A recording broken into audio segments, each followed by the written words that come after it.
Dilsukh Nagar bomb పేలుళ్ల కేసులో Telangana high court సంచలన తీర్పు వెల్లడించింది. ఎన్ఐఏ ప్రత్యేక కోర్టు తీర్పును హైకోర్టు సమర్థించింది. పేలుళ్లకు పాల్పడ్డ 5గురికి ఉరిశిక్ష సరైందని సంచలన తీర్పునిచ్చింది. నిందితులకు ఉరిశిక్ష ఖరారు చేసింది. 2013 ఫిబ్రవరి 21న దిల్సుఖ్ నగర్ బస్టాప్లో మిర్చి పాయింట్ వద్ద జరిగిన జంట పేలుళ్లలో 18 మంది మృతి చెందారు. 131 మంది గాయపడ్డారు. ఈ కేసులో ప్రధాన నిందితుడు మహ్మద్ రియాజ్ అలియాస్ రియాజ్ బత్కల్ పరారీలో ఉండగా మిగిలిన 5గురు నిందితులకు ఎన్ఐఏ కోర్టు ఉరిశిక్ష విధిస్తూ 2016 డిసెంబర్ 13న తీర్పు వెలువరించింది.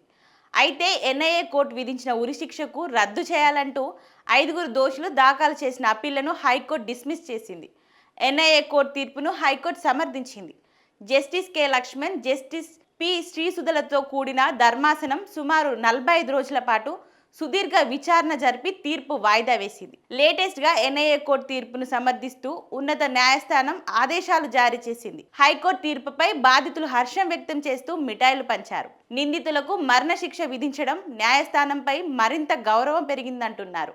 మరోపక్క ఈ ఘటనలో తీవ్రంగా నష్టపోయిన బాధిత వ్యాపారులను ప్రభుత్వం ఆదుకోవాలని కోరుతున్నారు. పేలుళ్ల ఘటనలో కాళ్ళు చేతులు తెగిపోయి చెవులు వినబడక ఇంకా మంచంపైనే పలువురు ఉన్నారని బాధిత కుటుంబాలు ఆవేదన వ్యక్తం చేస్తున్నారు.